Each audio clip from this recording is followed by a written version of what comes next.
जय गुरुदेव। गुरुर्ब्रह्मा गुरुर्विष्णु गुरुदेवो महेश्वरः। गुरुः साक्षात् परम ब्रह्म तस्मै श्री गुरुवे नमः। अर्चनी वंदनी प्रातः स्मरणी परम पूजनी गुरुदेव के चरणों में बारंबार वंदन कर आरंभ करते हैं। राजवल्लभ ग्रंथ का अध्ययन चल रहा है और उसके अंतर्गत प्रथम अध्याय मिश्रक लक्षण उसको आरंभ किया है और प्रथम 4 श्लोक देख चुके हैं जो कि मंगलाचरण के हैं। और ये समझा जाना है कि मंगलाचरण से चित्त एकाग्र होता है और जो करता है, कर्ता मतलब ऐसे समझो, कर्ता यानी जो लेखक है वो उपकरण की भांति कार्य करता है। तो अपने को प्रत्येक कार्य अहंकार को समर्पित करके, ईगो को समर्पित करके करना चाहिए। अब आज के पाठ में, पाठ 2 में, लेसन 2 में घर की प्रशंसा यानी ग्रंथ का उद्देश्य, इसको देखने का, समझने का प्रयास करेंगे।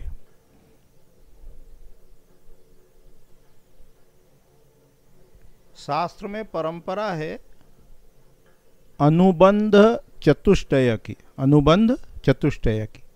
अनुबंध चतुष्टय क्या है कि शास्त्र का विषय क्या है, उसका प्रयोजन क्या है, उसका अधिकारी कौन है, और जो अधिकारी और ग्रंथ का विषय है उसके बीच में संबंध है कि नहीं है, वो अभी यहाँ उतने डिटेल में नहीं देखते। पर भी किसी भी विषय पर जब शास्त्र का आरंभ करते हैं तो सबसे पहले उस विषय के महत्व का प्रतिपादन करते हैं, उस विषय का महत्व बताते हैं। जैसे आयुर्वेद जब पढ़ाएंगे तो कहेंगे कि देखो व्यक्ति कैसा आहार विहार ले जिससे वो निरोगी रहे, स्वस्थ रहे, स्व में स्थित रहे। जो तीनों प्रकृति है, वात पित्त कफ, वो बैलेंस्ड रहे।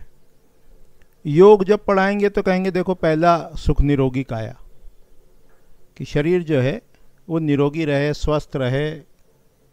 इसी प्रकार ये जो ग्रंथ है राजवल्लभ, इसका विषय घर है, घर, होम।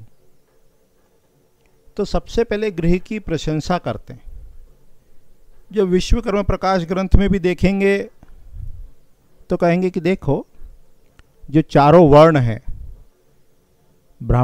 चारों जो आश्रम हैं, ब्रह्मचर्य, गृहस्थी, वानप्रस्थ और सन्यास, तो ये जो अन्य 3 आश्रम हैं गृहस्थ के अलावा, ब्रह्मचर्य, वानप्रस्थ और सन्यास, ये गृहस्थ आश्रम पर आश्रित है, इसलिए घर का महत्व कहते हैं। यहाँ कहते हैं कि देखो ये जो घर है, श्लोक क्रमांक अपन 5 को देखते हैं कि इससे क्या होता है कि जिस घर में स्त्री पुत्र आदि का भोग और सुख ये प्राप्त होता है ना, जिस घर से धर्म, अर्थ और काम की प्राप्ति होती है, 4 पुरुषार्थ कहे हैं, धर्म, अर्थ, काम, मोक्ष।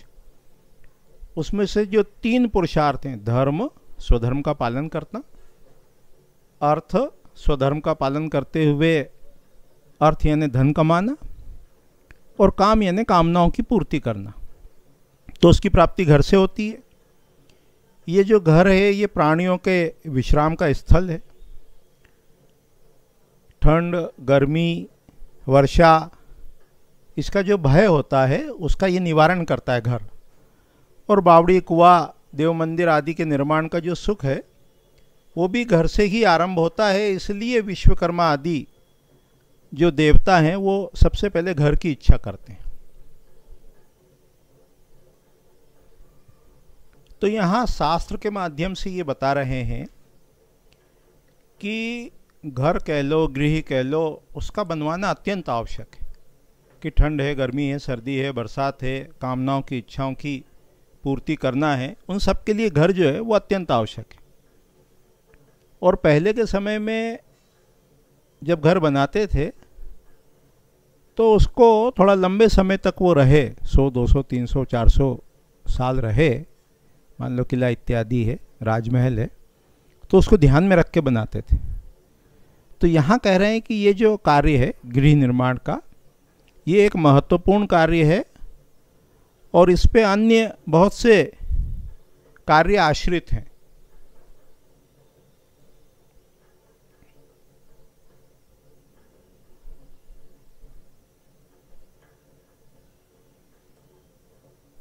अभी जो इस समय अपन ग्रंथ को देख रहे हैं उसमें उद्देश्य ये रखा है कि प्रत्येक श्लोक जहाँ तक संभव हो प्रत्येक विषय को आज के कॉन्टेक्स्ट में कैसे अप्लाई करना या वास्तु सुधार में कैसे अप्लाई करना उसको साथ ही साथ देखने का प्रयास करेंगे। तो इस संदर्भ में देखते हैं कि जैसे इस ग्रंथ का उद्देश्य गृह निर्माण है ना, इसी प्रकार जब व्यक्ति को जिस कार्य को भी करना हो उस कार्य का महत्व बुद्धि के अंदर बैठना चाहिए। जैसे अपन पहले समझ चुके हैं स्पिरिचुअल क्लासेस में कि अपनी इंद्रियां हैं, शरीर है, मन है, उसके ऊपर बुद्धि है। तो बुद्धि जब महत्व को स्वीकार कर लेती है किसी भी चीज़ के, तो मन और इंद्रियां, शरीर, वो विद्रोह नहीं करते हैं बल्कि वो समर्पित होकर कार्य करते हैं। तो यहाँ महत्व बताया वास्तु का, गृह निर्माण का। तो उससे हमको ये समझना है कि हमें जो भी कार्य जीवन में करना है, चाहे वो अध्ययन हो, अध्यापन हो, पढ़ना हो, लिखना हो, सीखना हो, इंजीनियरिंग हो, कोई दुकान चलाना हो, कोई भी कार्य करना हो, जो भी कार्य करना हो उसका महत्व सबसे पहले बुद्धि में बैठना चाहिए। ये महत्व न बैठने के कारण जीवन में हम देखते हैं कि बहुत सारी समस्याएं होती है। उदाहरण के लिए अपन देखते हैं जैसे जो अपन कंसल्टेंसी करने जाते हैं तो बहुधा ये देखने में, सुनने में आता है कि बच्चा हमारा जो है वो पढ़ता नहीं है, उसका मन पढ़ाई में नहीं लगता है। तो उसके मूल में जो कारण है कि उसकी बुद्धि में अभी पढ़ाई का उतना महत्व नहीं बैठा है। तो इस श्लोक के माध्यम से हमको जो अप्लाई करना है प्रेजेंट कॉन्टेक्स्ट में, वो ऐसे अप्लाई करना है कि जो भी कार्य करे, चाहे वो व्यक्ति हो, चाहे वो गृहस्वामी हो, चाहे किसी भी प्रोफेशन का व्यक्ति हो, जो भी वो कार्य करता है उसकी बुद्धि में उस कार्य का महत्व अवश्य ही बैठना चाहिए।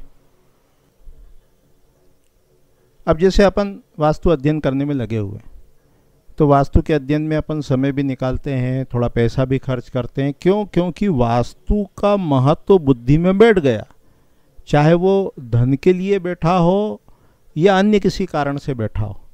तो जब हमारी बुद्धि में ये वास्तु सीखने का महत्व बैठ गया तो हम समय, धन इत्यादि निकाल लेते हैं।